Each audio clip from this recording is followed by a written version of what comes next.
Hello दोस्तों, स्वागत है एक बार फिर आप सभी का आपके अपने YouTube चैनल PS क्लासेस पर। तो दोस्तों, जैसा कि आप लोग जानते हैं कि जो छात्र कक्षा 11 में अलीगढ़ मुस्लिम यूनिवर्सिटी अर्थात AMU में एडमिशन लेना चाहते हैं, तो हम उनकी प्रवेश परीक्षा के लिए अर्थात एंट्रेंस एग्ज़ाम के लिए, ठीक है, हम द कॉन्सेप्टम वाली बुक का सोल्यूशन करा रहे हैं। तो स्टूडेंट, जैसा कि आप लोगों ने देखा, हमने इससे पिछले वीडियो लेक्चर में द कॉन्सेप्टम वाली बुक का मैथमेटिक्स से पहला लेसन कंप्लीट कर लिया था, जिसका नाम था संख्या पद्धति अर्थात नंबर सिस्टम। ठीक है, तो आज के इस वीडियो लेक्चर से हम द कॉन्सेप्टम वाली बुक के दूसरे लेसन को शुरू करेंगे, जिसका नाम है बहुपद। ठीक है, इंग्लिश में बोले तो पोलिनोमियल्स। ठीक है स्टूडेंट, तो देखिए स्टूडेंट, एक्सरसाइज को लगाने से पहले हम इस चैप्टर के हम A to Z इसके बेसिक को पढ़ेंगे कि बहुपद होते क्या हैं, ठीक है, ये कितने प्रकार के होते हैं, ठीक है, इनके शून्य कैसे ज्ञात किए जाते हैं।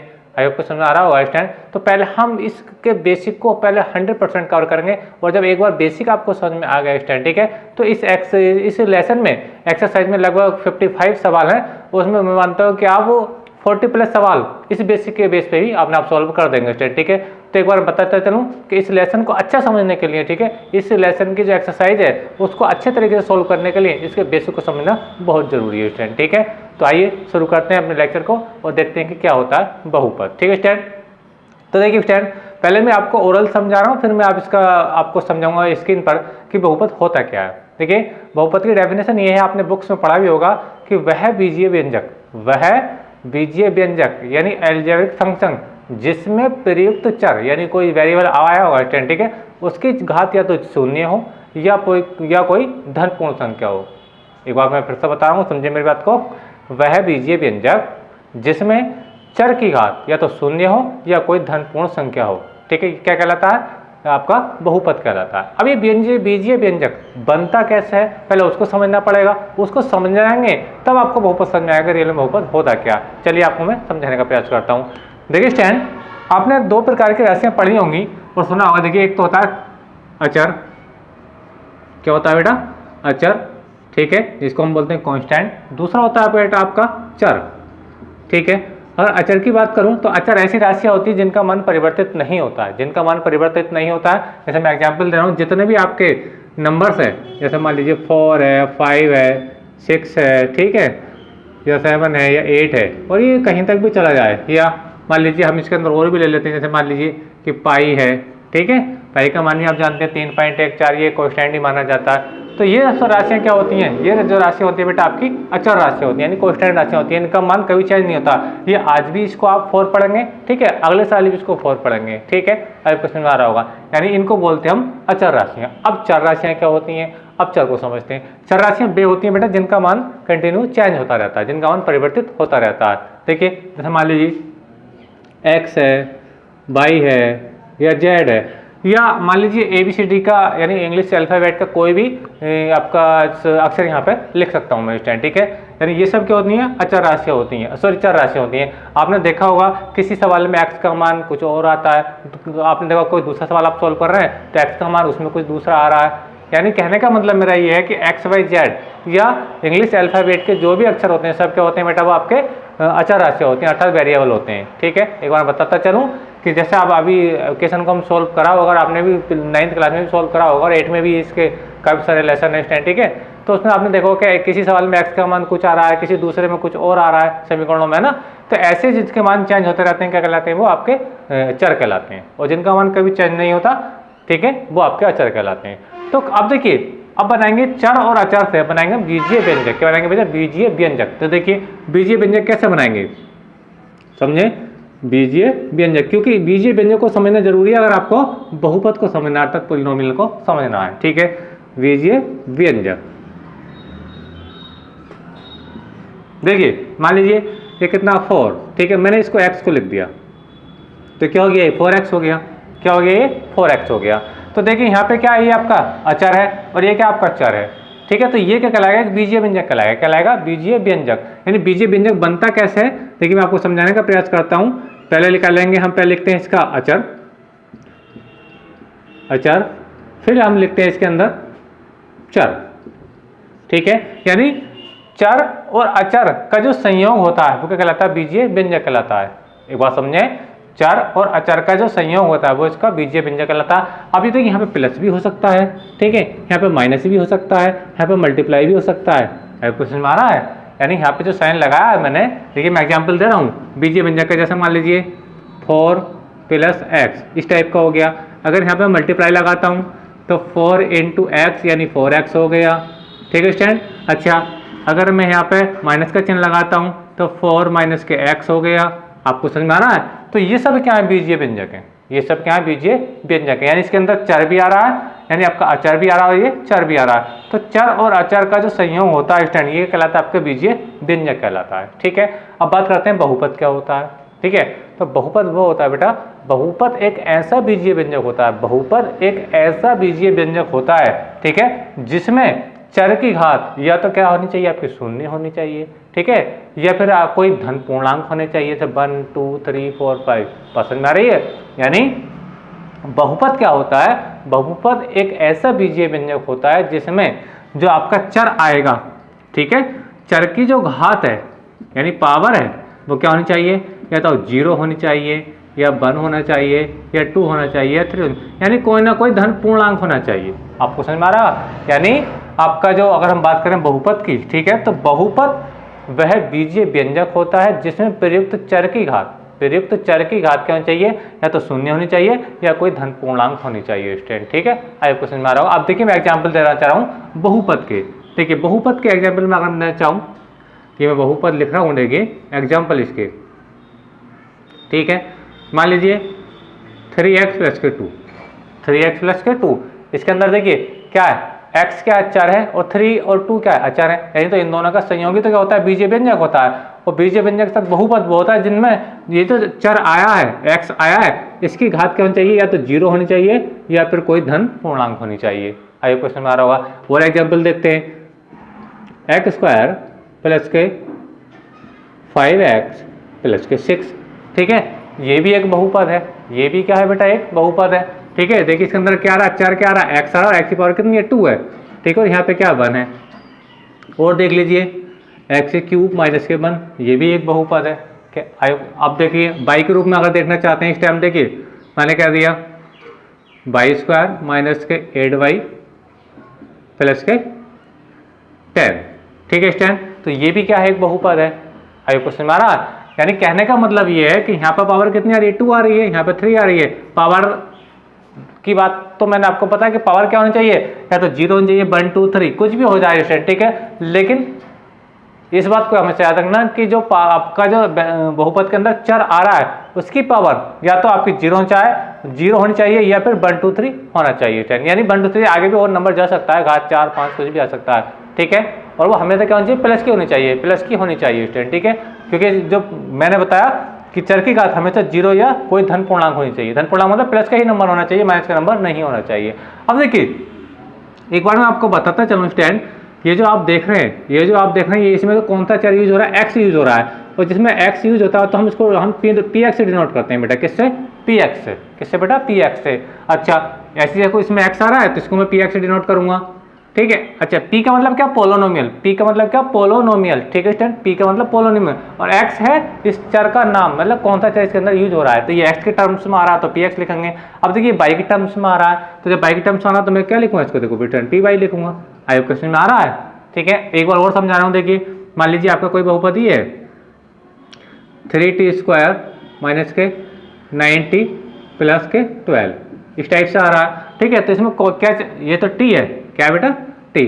अब इसके अंदर जो वेरिएबल आ रहा है वो क्या आ रहा है बेटा, आपका t आ रहा है। तो मैं इसको पॉलिनोमियल के रूप में कैसे लिखूंगा, इसको लूंगा pt लिखूंगा स्टूडेंट, ठीक है। आई होप की उम्मीद से आज को अच्छे समझ में आया होगा, ठीक है। यानी एक बार फिर से समझा रहा हूँ, बहुपद क्या होते हैं, पहले बात करते हैं चर की। अचर क्या होते हैं, जिनका मान कभी चेंज नहीं होता स्टूडेंट, ठीक है। अच्छा चर क्या होते हैं, जिनका मान चेंज होता रहता है, ठीक है। अच्छा बीजीय व्यंजक क्या, बीजीय व्यंजक क्या होता है, चर और अचर का जो संयोग होता है, चर और अचर का जो संयोग होता है वो कहलाता है आपका बीजीय व्यंजक। अब बीजीय व्यंजक से क्या बनता है, आपका बहुपद बनता है। बीजीय व्यंजक से क्या बनेगा, बहुपद बनेगा, ठीक है। एक ऐसा बीजीय व्यंजक जिसमें प्रयुक्त चर की घात क्या होनी चाहिए, या तो 0 होनी चाहिए या कोई धन पूर्णांक होनी चाहिए, ठीक है। तो ये क्या कहलाते हैं, ये है आपकी बहुपद की परिभाषा। एक बार फिर से रिपीट कर रहा हूँ, वह बीजीय व्यंजक जिसमें प्रयुक्त चर की घात या तो शून्य होनी चाहिए या कोई धन पूर्णांक होनी चाहिए स्टूडेंट। ठीक है, उम्मीद कर रहा हूँ कि आपको अच्छे समझ में आया होगा। ठीक है, अब बात करता हूँ कि बहुपद कौन नहीं होता है। बहुपद कौन नहीं होता उसकी बात कर रहे हैं। ये तो बात करी हमने बहुपद की, क्योंकि एक्सरसाइज में जाएंगे तो काफ़ी सवाल ऐसे मिलेंगे कि इसमें कौन बहुपद है कौन बहुपद नहीं है, तो मैं उस पर डिस्कस कर रहा हूँ। अब जो बहुपद नहीं है तो ये सारे बहुपद थे। ठीक है, अब मैं बात करूँगा कौन बहुपद नहीं है, उसको कैसे हम डिनोट करेंगे कि जो बहुपद नहीं होता उसके लिए क्या पहचान होगी। देखिए स्टूडेंट, तो ये तो मैंने बात करी बहुपद की, है ना। अब मैं बात कर रहा हूँ जो बहुपद नहीं है, जो बहुपद नहीं है। ठीक है, जैसे मान लीजिए x की पावर माइनस के 2 प्लस के 7x माइनस के 8। ठीक है, ये बहुपद नहीं कहलाएगा, ये बहुपद नहीं कहलाएगा। क्यों नहीं कहलाएगा? इसमें जो चर यूज हुआ x, और x की पावर क्या आ रही है, माइनस के 2 आ रही है। और मैंने क्या बताया, बहुपद के लिए जो घात होनी चाहिए, पावर होनी चाहिए, या तो क्या होनी चाहिए, 0 होनी चाहिए, 1 होनी चाहिए, 2 होनी चाहिए, 3 होना चाहिए, यानी प्लस का कोई पूर्णांक हो सकती है स्टूडेंट, लेकिन पावर माइनस की नहीं होनी चाहिए। तो ये बहुपद आपका नहीं होगा। उम्मीद है कि आपको समझ में आ रहा होगा। एक बार फिर से समझाने का प्रयास कर रहा हूँ।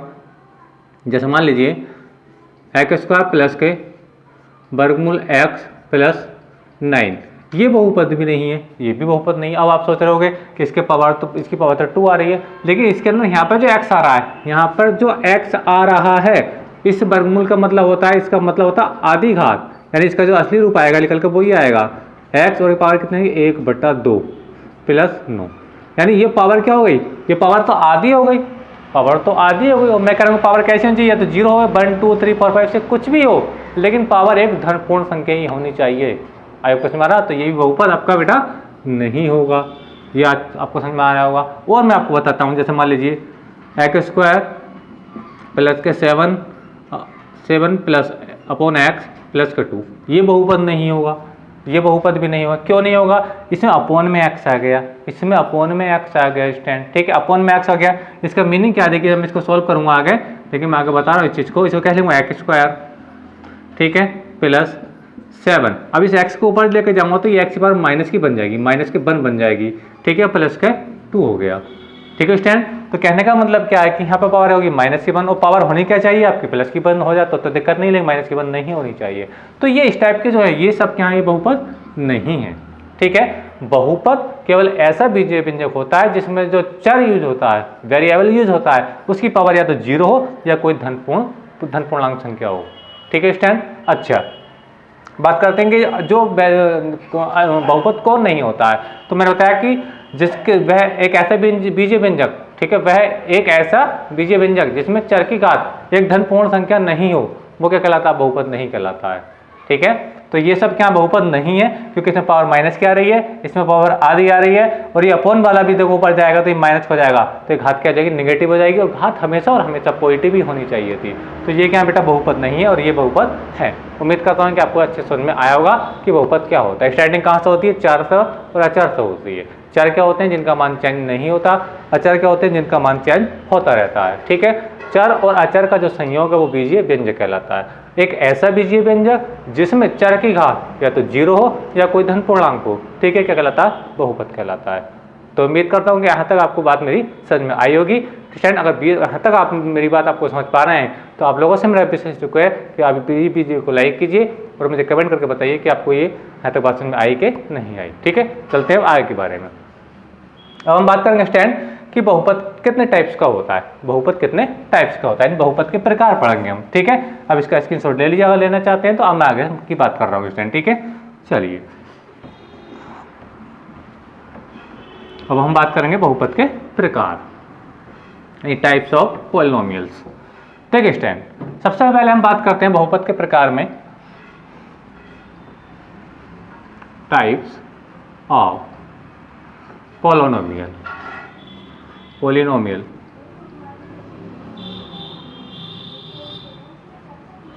ठीक है, तो देखिए पहले नंबर पर हम पढ़ते हैं इसमें लीनियर पॉलिनोमियल, यानी रैखिक बहुपद। रैखिक बहुपद क्या पढ़ते हैं बेटा, रैखिक बहुपद यानी लीनियर पॉलिनोमियल। क्या होता है, देखिए रैखिक बहुपद, बात को समझें।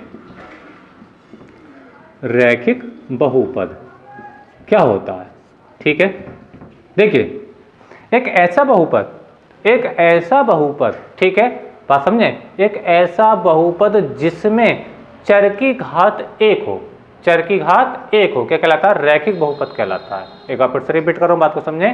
एक ऐसा बहुपद जिसमें चर की घात क्या हो? 1 हो, क्या कहलाता है? रैखिक बहुपद कहलाता है। देखिए एग्जाम्पल में दे रहा हूं, ठीक है, एग्जाम्पल में आपको दे रहा हूं। देखिए एग्जाम्पल है 3x प्लस के 2। अब देखिए यहाँ पर देखिए 3x प्लस 2 में ये जो चर आया है तो इसकी पावर कितनी है? 1। पावर कितनी है? 1। दिस इज क्या है? लीनियर पॉलिनोमियल है। एक बार और एग्जाम्पल में दे रहा हूँ, जैसे मान लीजिए 4x माइनस के 9, ठीक है, तो ये भी क्या बहुपद है। और देख लीजिए 8y प्लस के 12, ठीक है, ये भी क्या बहुपद है। और ये सब क्या है? रैखिक बहुपद, यानी इसकी भी पावर 1 है और इसकी पावर भी 1 है डिस्टेंट, ठीक है।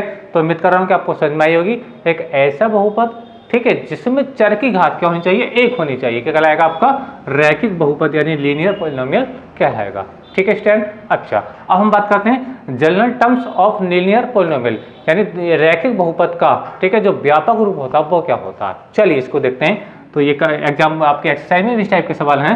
मैं लिखता हूँ रैखिक बहुपद का व्यापक रूप। देखिए रैखिक बहुपद का व्यापक रूप क्या होता है? देखिए समझा रहा हूं आपको। ये होता है बेटा ax प्लस के b, ax प्लस का b। बात तो समझे। रैखिक बहुपद का जो व्यापक रूप होता है वो होता है ax प्लस के b होता है, ठीक है। अच्छा, अब देखिए, अब बात करते हैं हम इसके शून्य की, कि रैखिक बहुपद का शून्य क्या होता है। शून्य क्या होता है पहले बात कर ले। रैखिक बहुपद का शून्य तो बाद में पढ़ेंगे, पहले हम ये तो पढ़ेंगे शून्य होता क्या है, बहुपद का शून्य क्या होता है। देखिए मैं बात कर रहा हूँ, अभी हम एक्सरसाइज में जाएंगे तो शून्य निकालेंगे, ठीक है, और हम उसमें काफी सारी जांचें भी करेंगे, कौन बहुपद है कौन बहुपद नहीं है। तो सब कुछ कैसे होगा? शून्य से होगा, यानी जीरोज से होगा। तो हम जानेंगे कि जीरोज क्या होता है किसी पोलिनोमियल का।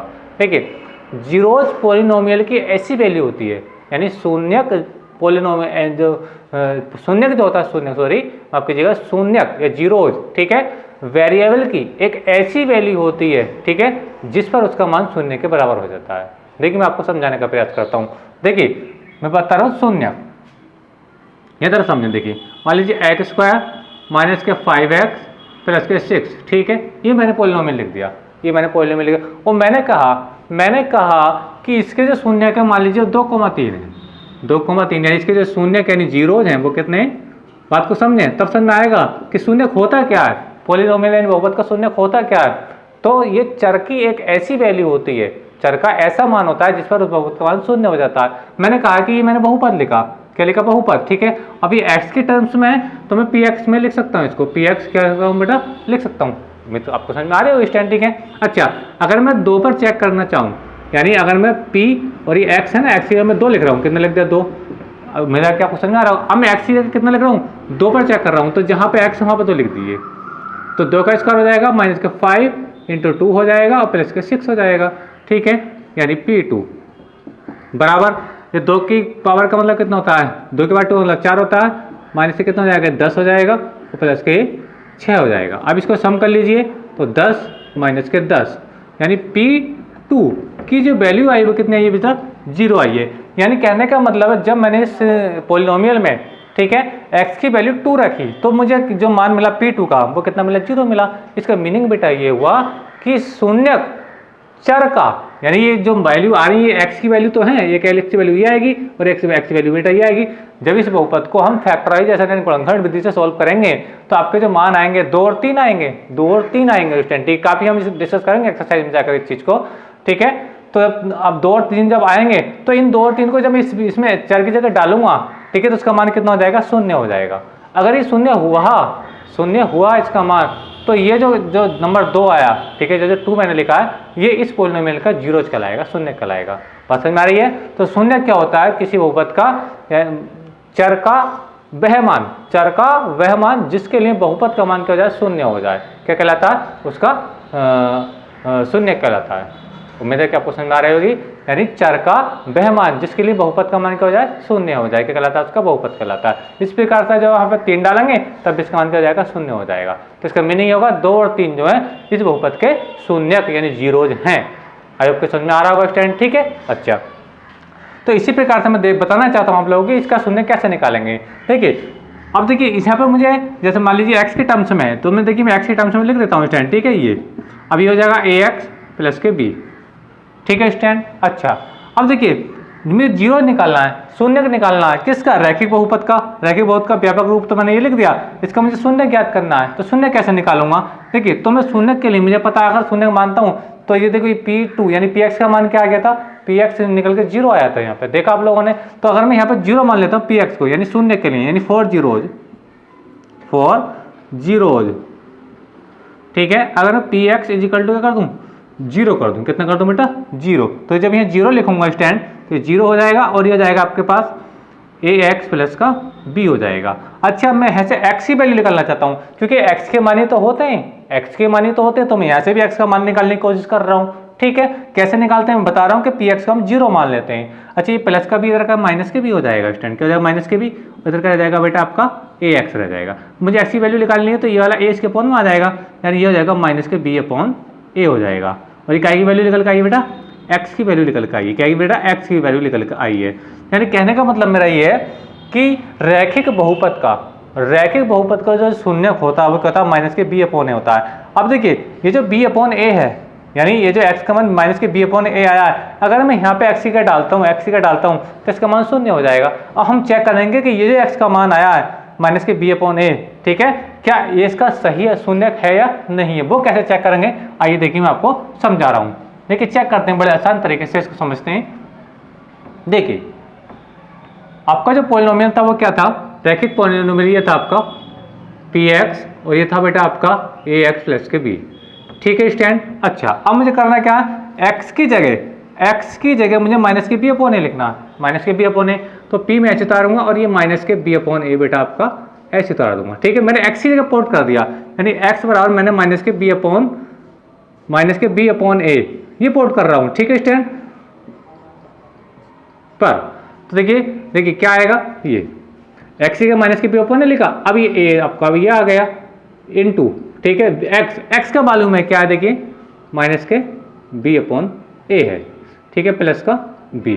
देखिए a से a यहाँ से कैंसिल आउट हो जाएगा, तो ये बचेगा स्टैंड आप लोगों का, यहाँ से बचेगा माइनस के b और यहाँ से बचेगा प्लस का b। ये से कैंसिल आउट हो जाएगा, तो मुझे आपको पता चला माइनस के b अपॉन a पर जब मैंने बहुपद का मान निकाला तो मुझे कितना मिला? शून्य। यानी इसे कट जाएगा तो कितना आएगा? शून्य आएगा। यानी कहने का मतलब मेरा ये है कि एक रैखिक बहुपद का, एक लीनियर पॉलिनोमियल का जो शून्य होता है, जो जीरोज होता है, वो क्या होता है? माइनस के b अपॉन a के बराबर होता है। उम्मीद कर रहा हूँ कि आपको ये समझ में आया होगा, ठीक है। तो स्टैंड ये आपको मैंने बताया रैखिक बहुपद का जनरल रूप यानी व्यापक रूप क्या होता है? ax प्लस के b होता है। ये x की फॉर्म में, मैंने इसको x के रूप में लिख दिया, यानी x के फॉर्म में आ रहा है स्टैंड, ठीक है। इस बात को याद रखना। और इसमें एक चीज़ और याद रखना कि जब हम रैखिक बहुपद के लिए बात करते हैं तो कभी भी a का मान इक्वल जीरो नहीं होना चाहिए। a का मान जीरो नहीं होगा। अगर a का मान ये जीरो हो गया तो जीरो की गुणा x से होगा तो वो तो खत्म हो जाएगा, ठीक है। तो ये थोड़ा इंपॉर्टेंट बात याद रखना, रैखिक बहुपद के लिए a का मान कभी जीरो नहीं हो सकता है, ठीक है। अच्छा तो मैं समझा रहा था आप लोगों को कि जब ये x के रूप में है तो मैंने x के फॉर्म में लिख दिया। मुझे जीरो निकालना है, शून्य निकालना है, तो मैं इस px को क्या मान लूंगा? जीरो के इक्वल मान लूंगा, ताकि मुझे x की वैल्यू मिले। इसको मैंने जीरो इसलिए माना जाता है ताकि मुझे x की वैल्यू मिल जाए, ठीक है। जब मैं इसको जीरो मानूंगा तो मैंने जीरो लिख लिया, और बाकी जो टर्म्स है वो ये आ गया, यानी px का जीरो आ जाएगा, ये माइनस के भी इधर के अपॉन में चला जाएगा, यानी x रहेगा तो माइनस के बी अपॉन आ गया। और ये है आपका रैखिक बहुपद का शून्य। क्या होता है? माइनस के बी अपॉन फार्मूले का यूज काफी एक्सरसाइज में होगा, इसको याद रखना स्टूडेंट, ठीक है। और मैंने इसको चेक करके भी दिखाया कि ये जो मैंने जो फार्मूला लिखा था ये वाला, ठीक है, इस पर जब मैं x का मान डालूंगा माइनस के बी अपॉन तो मुझे इसका जो मान मिल रहा है वो शून्य के बराबर ही मिल रहा है, ठीक है। उम्मीद करता हूँ ये आपको समझ में आ गया होगा, और समझ में आ गया स्टूडेंट तो आप इसका स्क्रीनशॉट ले लीजिए। हम बात करते हैं इससे आगे के सवालों की, ठीक है। चलिए आगे का बेसिक हम पढ़ेंगे, चलिए ले लीजिए स्क्रीनशॉट। चलिए आगे चलते हैं,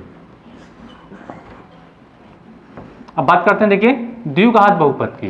द्विघात बहुपद क्या होता है, ठीक है, जो ज्यादातर हमें एक्सरसाइज में पढ़ना है, ज्यादातर हमें द्विघात बहुपद को ही पढ़ना है स्टूडेंट, ठीक। क्या होता है? मैं लिखता हूं द्विघात बहुपद का व्यापक रूप, ठीक है। तो देखिए द्विघात बहुपद क्या होता है? द्विघात बहुपद वह बहुपद होता है स्टूडेंट, ठीक है, जिसमें चर की घात क्या होती है? 2 होती है। चर की जो अधिकतम घात होती है कितनी होती है? 2 होती है, ठीक है, और इसके दो ही शून्यक होते हैं। अभी हमने देखा रैखिक बहुपद कहता है जिसमें चर की घात 1 हो तो वह रैखिक बहुपद कहलाता है। द्विघात बहुपद का नाम में क्या हो रहा कि बहुपद की घात कितनी होनी चाहिए, ज़्यादा से ज़्यादा 2 होनी चाहिए, सॉरी चर की घात कितनी होनी चाहिए, 2 होनी चाहिए, ठीक है। अब रैखिक बहुपद में केवल एक शून्यक होता है, केवल एक शून्यक होता है, लेकिन कहने का मतलब ये रैखिक बहुपद का, ठीक है, एक ही हल होता है, रैखिक बहुपद का एक ही हल होता है, लेकिन द्विघात बहुपद के लिए जो शून्यकों की संख्या होती है 2 होती है, तो इसके लिए 2 हल होते हैं। देखिए आइए आपको समझाने का प्रयास करता हूँ। तो मैंने हेडिंग लगाया द्विघात बहुपद का व्यापक रूप क्या होता है, ax² प्लस के bx प्लस के c, ये द्विघात बहुपद का क्या बेटा व्यापक रूप है, ठीक है। जहाँ a क्या है, a है x² का गुणांक, b क्या है x का गुणांक और c है अचर राशि, ये है अचर पद, ठीक है, इसको याद रखना क्या है अचर पद, ठीक है, अचर राशि, ठीक है। b क्या है, b है बेटा आप लोगों का x का गुणांक, x का गुणांक, इसको याद रखना कोएफिशिएंट ऑफ x, और जहाँ a क्या है, a है आपका x² का गुणांक, x² का गुणांक, इस चीज को याद रखना है ना, x² का गुणांक, ये देखिए स्टूडेंट, ठीक है। अच्छा अब मैं इसके एग्जाम्पल देना चाहता हूँ। एग्जाम्पल कैसे, देखिए मान लीजिए मैं लिखा 9x² प्लस के 7x प्लस के मान लीजिए 24, तो ये क्या है, एक द्विघात बहुपद है।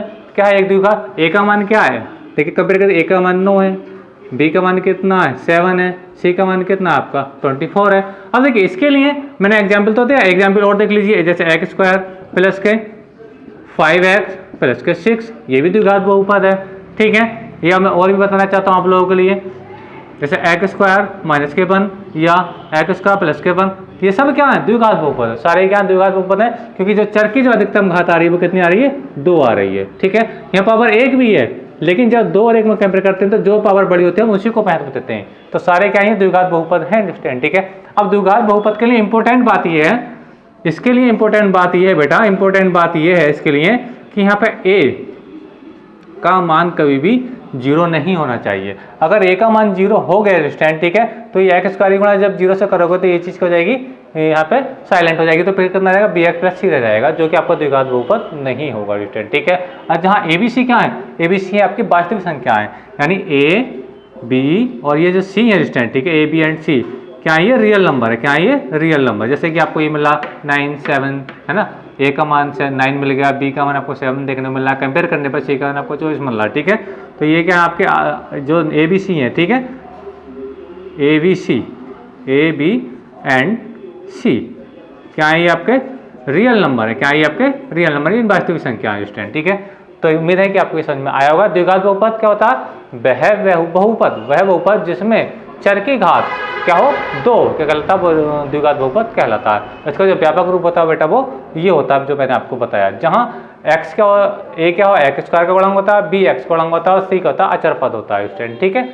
अच्छा, और द्विघात बहुपद के लिए इंपॉर्टेंट बात यह कि a का मान कभी 0 के बराबर नहीं होना चाहिए, और a b c जो नंबर आ रहे हैं a b c ये सब क्या है, वास्तविक संख्या है यानी रियल नंबर है स्टूडेंट, ठीक है। उम्मीद करता हूँ ये आपको समझ में आ चुका होगा अच्छे से। अब बात करते हैं, देखिए इसको अगर इसके शून्यक हमें पता हो, इसके शून्यक हमें पता हो तो उनमें क्या रिलेशन होता है इसके गुणांकों में और कोफिशिएंटों में, ठीक है। चलिए समझाने का प्रयास करता हूँ, समझे बात को मेरी, ठीक है।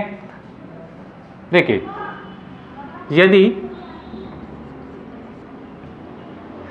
ax² प्लस के bx प्लस c, ठीक है, के शून्यक यानी ये जो बहुपद दे रखा है अल्फा कोमा बीटा हो, अल्फा कोमा बीटा यानी ये ग्रीक भाषा के शब्द है, अल्फा और बीटा हो, तब इनमें क्या रिलेशन होता है, शून्यकों का योगफल जो होता है, शून्यकों का योगफल यानी सम ऑफ जीरोज, यानी कहने मतलब है अल्फा प्लस बीटा बराबर होता है आपका माइनस एक्स का गुणांक, तो माइनस तो ये आएगा, एक्स का गुणांक क्या है, एक्स का गुणांक है बी, तो ये बी हो जाएगा, ठीक है स्टूडेंट। फिर क्या होता है, अपॉन होता है x² का गुणांक, तो x² का गुणांक क्या है, a है, तो ये फार्मूला बन जाएगा। उम्मीद करता हूँ कि आपको समझ में आएगा, ये बड़ा इंपॉर्टेंट फार्मूला है स्टूडेंट जो हमें एक्सरसाइज में अभी हमें पढ़ने मिलेगा। तो याद रखना अल्फा प्लस बीटा होता है माइनस एक्स का गुणांक बटे x² का गुणांक, तो x का गुणांक मैंने बताया क्या b है और x का गुणांक क्या है a है स्टूडेंट, ठीक है। अच्छा, अगर हम बात करते हैं इसके प्रोडक्ट ऑफ जीरोज की यानी इनके गुणनफल की, ये तो मतलब इसके शून्यकों का योगफल आ गया है ना। मैं लिख सकता हूँ हिंदी में शून्यकों का योगफल अल्फा प्लस बीटा माइनस के बी अपॉन ए। लेकिन हम बात करें प्रोडक्ट ऑफ जीरोज, लिखता हूँ प्रोडक्ट ऑफ जीरोज, यानी कहने का मतलब ये है कि मैं वैल्यू निकालूं अल्फा गुणा बीटा की, अल्फा गुणा बीटा की। तो फार्मूला होता है अचर टर्म्स यानी सी, यानी अचर पद अपॉन में क्या होता है एक्स स्क्वायर का गुणांक, कोएफिशिएंट ऑफ एक्स क्या है ए है। ठीक है स्टूडेंट, तो ये फार्मूला ही बन के आया। इस बात को याद रखना, दोनों फार्मूले बहुत इंपॉर्टेंट है, याद रखना इस चीज़ को। मुझे इनको बहुत इंपॉर्टेंट बता रहा हूँ मैं, इनका यूज मुझे काफ़ी ज़्यादा आप लोगों को कराना है। तो मूलों का योगफल होता है माइनस के बी अपॉन होता है, माइनस के बी अपॉन ए कैसे हिंदी में लिखना चाहते हो तो माइनस एक्स का गुणांक अपॉन एक्स स्क्वायर का गुणांक। गुणनफल जब निकालते हैं, प्रोडक्ट जब निकालते हैं जीरोज का, तो अचर पद बटे एक्स स्क्वायर गुणांक। तो एक्स स्क्वायर गुणांक तो ऑलरेडी आपका क्या ये दोनों फार्मूले, एक ये फार्मूला एक ही फार्मूला, बहुत ही इंपॉर्टेंट फार्मूला, इसको याद रखना स्टूडेंट। ठीक है, अच्छा एक बार और मैं बताता चलो स्टूडेंट कि देखिए इस द्विघात बहुपद में, द्विघात बहुपद के लिए जरा जरूरी बात और भी समझ लेते हैं। देखिए इसमें जो जीरोज की संख्या होती है 2 होती है, इसमें जीरोज की संख्या कितनी होती है 2 होती है, शून्यकों की संख्या कितनी होती है 2 होती है। जैसे अभी रैखिक बहुपद में देखा था शून्य की संख्या 1 होती है, लेकिन इसमें कितनी होती है 2 होती है। चलिए मैं आपको बता रहा हूँ स्टूडेंट। ठीक है, उम्मीद करता हूँ देखिए इसको आप साफ कर दूँ, आपको समझ में आ गया होगा। लेकिन एक फार्मूला और मैं बता दूँ पहले, उससे पहले कि देखिए द्विघात बहुपद बनाते कैसे। अगर आपको जीरोज पता हो, आपको जीरोज पता हो, जैसे अल्फा बीटा आपको जीरोज पता है, शून्य मैंने कह दिया जीरो अल्फा और बीटा, तो कैसे बनाएंगे द्विघात बहुपद, इसको भी समझ लें। ये भी बहुत ही इंपॉर्टेंट फार्मूला है द्विघात बहुपद। द्विघात बहुपद देखिए कैसे बनाएंगे। द्विघात बहुपद बनाते हैं बेटा, फार्मूला होता है एक्स स्क्वायर, ठीक है, माइनस सम ऑफ जीरोज यानी अल्फा प्लस बीटा, ठीक है स्टूडेंट, और ये x plus alpha into beta यानी प्रोडक्ट ऑफ जीरोज। यानी ये भी फार्मूला बहुत very very most important formula बेटा। आपको कहने का मतलब ये 2 जीरो दिए होंगे, 2 जीरोज आपको दिए होंगे, अल्फा और बीटा की वैल्यू आपको दी होगी, और आपसे कहा जाए कि हमें पोलर मतलब द्विघात बहुपद बनाकर यानी क्वाड्रेटिक पोलिनोमियल बना करके दिखाओ, तो हम इस फार्मूले का यूज करेंगे। तो इस फार्मूले को भी यहीं पर नोट करें बेटा, ये भी बहुत इंपॉर्टेंट फार्मूला। जब आपको किसी बहुपद के शून्य दिए हों और बहुपद बनाने के लिए कहा जाए तो आपको इस फार्मूले का यूज करेंगे स्टूडेंट। ठीक है, चलिए अब देखिए, अब मैं इसको यहाँ से रब कर रहा हूँ। तीनों फार्मूले बहुत इंपॉर्टेंट है, इसको याद रखना स्टूडेंट। ठीक है, चलिए हटाइए इसको। देखिए अब हम बात करते हैं बेटा त्रिघात बहुपद की, है ना। त्रिघात बहुपद क्या होता है, क्यूबिक पोलिनोमियल। चलिए मैं इसको अब सब कर रहा हूँ स्टूडेंट। ठीक है, इसका स्क्रीनशॉट लिए, फार्मूले बहुत इंपॉर्टेंट है, इसको याद जरूर कर लेना स्टूडेंट। ठीक है, चलिए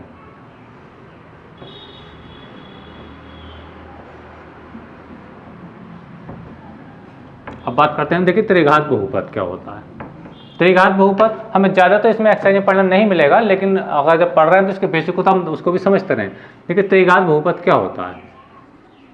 त्रिघात बहुपद, तो पहले मैं इसका जनरल रूप ही लिख देता हूँ, का व्यापक रूप क्या होता है, बात को समझे। ये होता है ax क्यूब प्लस के bx स्क्वायर प्लस के cx प्लस के d, ये होता है त्रिघात बहुपद का व्यापक रूप। ठीक है, अगर इसके zeros alpha beta and gamma हो, इसके जीरोज क्या हो अल्फा, एग्जाम्पल में दे रहा हूँ इसका। देखिए चलो पहले मैं इसका फार्मूला लिख देता हूँ, एग्जाम्पल में बता दूंगा। देखिए तो यदि इसके शून्य क्यों शून्य मतलब जीरोज, ठीक है, क्यों अल्फा बीटा एंड गामा हो, तब क्या इनमें रिलेशन होता है। देखिए समझे बात को, alpha plus beta plus gamma बराबर होता है बेटा माइनस बी अपॉन ए।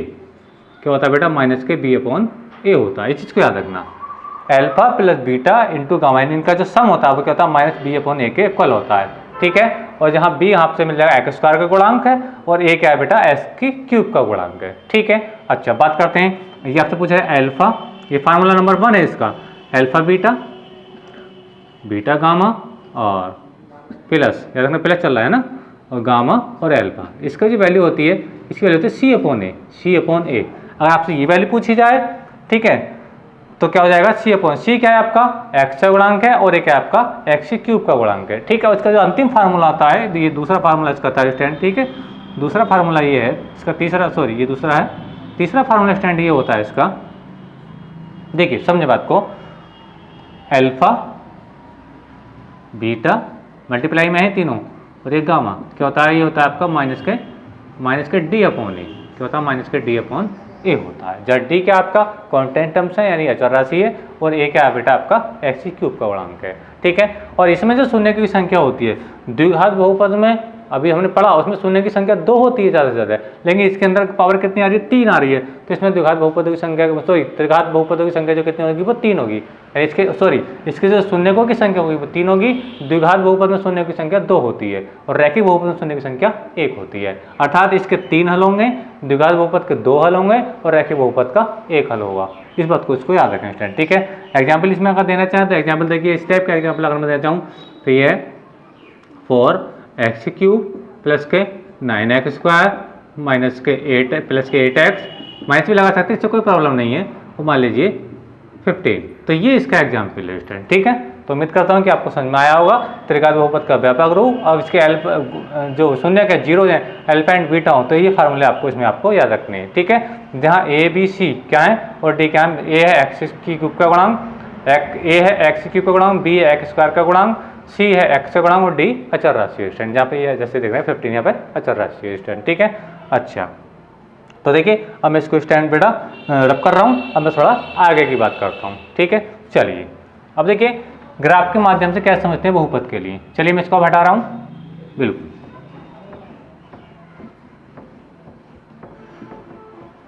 अब देखिए इसके आगे की कहानी क्या होती है। अगर देखिए स्टैंड, देखिए अभी कभी कभी आपसे ग्राफ से सवाल पूछा जाएगा, ग्राफ मान लीजिए ये आपका वाई एक्सिस है और ये आपका एक्स अक्ष है, ये क्या आपका एक्स अक्ष है और मान लीजिए ये आपका वाई अक्ष है, ठीक है स्टैंड। मान लीजिए एक्स डैश है और ये वाई डैश है, ठीक है। मान लीजिए पी एक्स है, ये क्या है पी एक्स, इसका कोई ग्राफ दे रखा है, क्या दे रखा है, ग्राफ दे रखा है, ठीक है। और जब ग्राफ रखा मान लीजिए इसका ग्राफ कुछ मान लीजिए आपको इस टाइप से दे रखा है, ठीक है, इस टाइप से। अब आपसे पूछा गया कि इसमें शून्यकों की संख्या बताइए, शून्यकों की संख्या यानी नंबर ऑफ जीरोज बतानी ग्राफ के माध्यम से, तो कैसे बताएंगे स्टैंड। देखिए कुछ नहीं करना, बहुत आसान है, बहुत आसान है स्टैंड। देखिए बात को समझें, यहाँ पर देखिए पी एक्स में आपने शून्यों की संख्या बतानी, क्या बतानी, इसके अंदर इस ग्राफ के लिए कितने शून्यक होंगे, शून्यकों की संख्या, ठीक है। यानी ये आप कहें तो ये भी बता सकते हैं ये कौन से बहुपद का ग्राफ है, यानी ये जो ग्राफ है ये जिसको मैं पी एक्स कह रहा हूँ, ये कैसे बहुपद का, रैखिक बहुपद का ग्राफ है, द्विघात बहुपद का या त्रिघात बहुपद का स्टैंड, ठीक है। और ज़्यादातर हमें 3 तक पढ़ना होता है, 14 के 5 में के लिए बहुपद के लिए नहीं पढ़ना होता है स्टैंड, ठीक है। तो देखिए अब देखिए ये जो ग्राफ है, ये जो पी एक्स का ग्राफ है, अब ये जो एक्स अक्ष है, एक्स अक्ष कितनी जगह कैसे इंटरसेक्ट कर रहा है, देखिए एक तो यहाँ पर काट रहा है, यहाँ पर काट रहा है और एक यहाँ पर काट रहा है, यानी कहने का मतलब ये है कि ये जो ग्राफ है एक्स यहाँ बाई पर काट रहा है, बाई से मतलब नहीं है, बाई से मतलब नहीं, बात को समझो। ग्राफ एक्स अक्ष कितने पॉइंट पर काट रहा है, 2 पॉइंट पर काट रहा है, कितने पॉइंट पर काट रहा है बेटा, 2 पॉइंट पर काट रहा है, ठीक है। तो ग्राफ एक्स अक्ष जितने पॉइंट पर काटता है उसके लिए शून्यों की संख्या कितनी होती है, उतनी होती है, इसके लिए शून्यों की संख्या कितनी होगी, 2 होगी। उम्मीद है कि आपको समझ में आ रहा होगा। ग्राफ एक्स अक्ष को जितने बिंदुओं पर काटता है, यहाँ पर मैंने देखा एक ये और एक 2 बिंदुओं पर काटा, तो इसके लिए शून्य की संख्या कितनी होगी, 2 होगी। यानी ये जो एक आपका ग्राफ दिया है ये आपका द्विघात बहुपद का ग्राफ दिया है। चलिए मैं एक बार और समझा रहा हूँ आप लोगों के लिए। देखिए अब मैं इसको थोड़ा देर के लिए हटा देता हूँ, अब मैं दूसरी बात करता हूँ आप लोगों से। मान लीजिए आपका पी एक्स का ग्राफ कुछ ऐसे दिया है, पी एक्स का ग्राफ बेटा कुछ ऐसा दिया है, पी एक्स इसका ग्राफ कुछ ऐसे दिया है। आपसे पूछिए कि इसके अंदर कितने शून्यक होंगे, शून्यकों की संख्या कितनी होगी इसके लिए, तो आप देखेंगे कि ग्राफ ये जो जा रहा है आपका जो पी एक्स वाला ग्राफ है ये एक्स अक्ष को कितनी जगह इंटरसेक्ट कर रहा है, एक जगह, यानी यहाँ पर काट रहा है, यानी एक जगह काट रहा है ना, केवल एक जगह। तो इस ग्राफ के लिए जो शून्य की संख्या आएगी वो कितनी आएगी, 1 आएगी। यानी ये जो ग्राफ है आपका रैखिक बहुपद का ग्राफ है, किसका, रैखिक बहुपद का, ठीक है, क्योंकि ये एक्स अक्ष केवल एक जगह काट रहा है। आई होप को समझ में आ रहा होगा। चलिए और आगे समझाने का प्रयास करता हूँ। यानी कहने का कुल मिलाकर बात यह है कि ग्राफ के माध्यम से शून्यों की संख्या ये देखते हैं कि ग्राफ एक्स अक्ष को कितनी जगह काटता है, जितनी जगह काटेगा शून्य की संख्या उतनी ही होगी, ठीक है स्टैंड। चलिए आगे मैं बता रहा हूँ, देखिए आप लोगों को ये कोई ग्राफ है, मान लीजिए पी एक्स का ग्राफ है, क्या ये पी एक्स का कोई ग्राफ है और इसके माध्यम से आपसे पूछा जाए कि शून्यकों की संख्या बताओ, तो आप ये देखेंगे कि ये जो ग्राफ है एक्स अक्ष को कितनी जगह काट रहा है। तो देखिए नोटिस करिए 1 2 बाई से मतलब नहीं 3, यानी 3 जगह काट रहा है। तो इसके लिए नंबर ऑफ जीरोज कितने होंगे? 3 होंगे, यानी नंबर ऑफ जीरोज कितने होंगे इसके लिए? 3 होंगे। यानी ये जो आपका ग्राफ है ये आपका त्रिघात बहुपद का ग्राफ है, यानी इसके अंदर ग्राफ एक्स अगर 3 जगह काटा है, इसमें शून्य की संख्या कितनी होगी? 3 होगी। तो उम्मीद कर रहा हूँ कि बेटा ये आपको अच्छे समझ में आ चुका होगा ग्राफ के माध्यम से बहुपद को कैसे, बहुपद के शून्य कैसे बताए जाते हैं। बस इसमें देखना ही होता है कि ग्राफ एक्स अक्ष को कितनी जगह इंटरसेक्ट करता है। अगर एक जगह करता है तो शून्य की संख्या 1 होगी, अगर 2 जगह करता है शून्य की संख्या 2 होगी, 3 जगह करता है शून्य की संख्या 3 होगी। अगर ग्राफ मान लीजिए एक्स तो इंटरसेक्ट ही नहीं करता है, मान लीजिए पी एक्स का ग्राफ ये है, ये मान लीजिए क्या पी एक्स का ग्राफ है। अब इसमें जो नंबर ऑफ जीरो कितने होंगे? क्योंकि ये ग्राफ एक्स तो बिल्कुल काटते ही नहीं है, तो इसके पैरेलल है, ये तो इसको पैरेलल है। तो ऐसे केस में जो शून्य की संख्या होगी वो कितनी होगी बेटा? 0 होगी। कितनी होगी? नंबर ऑफ जीरोज कितने होंगे बेटा? वो नंबर ऑफ जीरोज कितने होंगे बेटा? 0 होंगे। यानी कि आप एक्स को बिल्कुल काट ही नहीं रहा, और जब नहीं काट रहा है तो शून्य की संख्या कितनी होगी? 1 होगी, सॉरी 0 होगी। तो स्टूडेंट ये था आज का बेसिक लेक्चर, और इसको लेक्चर के सर एक मिनट रुको, ये भी मैं यहाँ पे इसका जो कुछ फार्मूले हैं वही मैं लगा देता हूँ। देखिए एक फार्मूला आपको बहुत देखने को मिलेगा इस एक्सरसाइज में। इस सूत्र होता है, देखिए मैं फार्मूला के हिसाब से पढ़ा रहा हूँ, a² + b²। इस फार्मूले को ध्यान से समझें। देखिए a + b होल स्क्वायर नहीं है, ठीक है, इसको समझ देखिए, होता है a + b का होल स्क्वायर माइनस का 2ab ये फार्मूला है। अगर मैं इसको ऐसे भी कह सकता हूँ, इसको अगर α² + β², तो फार्मूला होता है आपका α + बीटा का होल स्क्वायर माइनस का 2α बीटा। ये फार्मूला बहुत ही इंपॉर्टेंट है, वेरी वेरी इंपॉर्टेंट फार्मूला, ठीक है। एक ही चीज़ है, मैंने एक ही जगह अल्फा लिखता है, बी की जगह बीटा, एक ही फार्मूला है, ठीक है। ये बहुत ही इंपॉर्टेंट, इसको याद करें कि इसका यूज हमें बहुत ज़्यादा इसमें पढ़ने को मिलेगा स्टूडेंट, ठीक है। तो उम्मीद करता हूँ कि स्टूडेंट कि वीडियो लेक्चर आपको समझ में आया होगा। सबसे पहले मैंने बताया कि बहुपद क्या होते हैं, ठीक है। बहुपद ऐसे बीजीय व्यंजक होते हैं जिन्हें जो चर होता है उसकी घात तो 0 होनी चाहिए कोई, या फिर धन पूर्णांक होनी चाहिए, धन पूर्णांक संख्या होनी चाहिए, ठीक है। और फिर मैंने बताया बहुपद कितने प्रकार के होते हैं, तो मैंने रैखिक बहुपद बताया, उसका व्यापक रूप बताया, उसके लिए शून्यकों की संख्या बताई। रैखिक बहुपद का शून्य केवल 1 होता है। फिर मैंने बताया आपको द्विघात बहुपद का जन्म जो आपका व्यापक रूप हो वो भी बताया स्टूडेंट, ठीक है। उसके शून्य अल्फा और बीटा है तो उनका रिलेशन भी मैंने आपको बताया, ठीक है। अच्छा, बात करते हैं फिर त्रिघात बहुपद के लिए। उसके त्रिघात बहुपद में शून्य की संख्या कितनी होती है? 3 होती है, ठीक है। तो उसके 3 हल होते हैं, द्विघात बहुपद के 2 हल होते हैं। ग्राफ के माध्यम से आपको मैंने समझाया कि ग्राफ एक्स को जितने बिंदुओं पर काटता है उतने उसके शून्यकों की संख्या होती है। तो स्टूडेंट वीडियो आपको कैसा लगा तो कमेंट करके जरूर बताइए। मिलेंगे अगली वीडियो में, तब तक के लिए धन्यवाद।